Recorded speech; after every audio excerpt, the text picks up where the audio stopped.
learn about another voice and culture of Taiwan with We Love Hakka. 现在就让我们一起加入客家风情，大家来讲客家吧。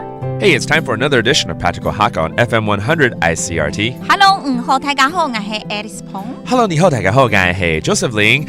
And this month, it's the phrase 我忘了. I hope you remember that, okay? 希望大家记得我不记得了这个词。我忘了，这样子听起来很炸傻，对不对？对，就是要教你我忘了啦。对啦，okay, 就是怎么说？我不记得。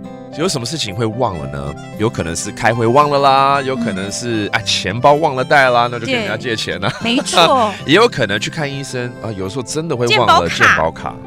因为健保卡这个卡很容易，可能就是把它放在家里，忘了带出来了，也有可能了哦。Let's say you forgot to bring your health card and you're at the clinic at the hospital， 怎么办呢 ？All right, let's put you in that scenario. 我好像发烧了 ，I think I have a fever。真的吗？要去看医生吗？要啊，当然要，好难过。好吧。我们怎么那么入戏啊？好了，就是要说，我好像发烧了。我冻疮发烧诶。我冻疮发烧诶，发烧就是脚过就是发烧，烫啊，发烧了。所以你现在在上班啊，我就告诉你说下班赶快去看医生。Yeah, 发烧 is a fever. Okay, I feel like I have a fever. So Alice is suggesting I should go see a doctor as soon as possible after work. 下班了，快去看医生。下班急去。下班急去本線上看，本線上看。下班急去本線上看。下班急去本線上看。先生就是先生，就是醫生。醫生啊，有人說好，你叫我去給醫生看，那我看醫生好了。看着帥帥的醫生，然後發燒就退燒了，沒有會越燒越厲害，我跟你講，因為臉更紅。對啊 ，All right, but I forgot to bring my health card. This is where the phrase comes in. 我忘了帶健保卡。我唔記得帶健保卡。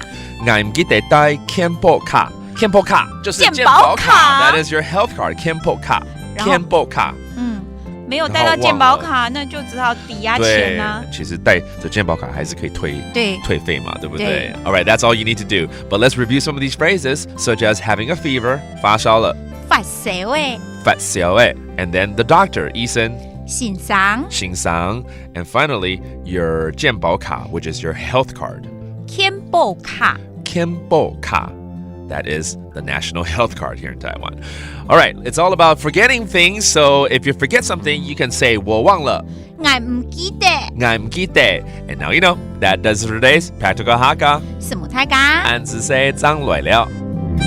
客家風情由客家委員會監製。We Love Hakka has been brought to you by the Hakka Affairs Council.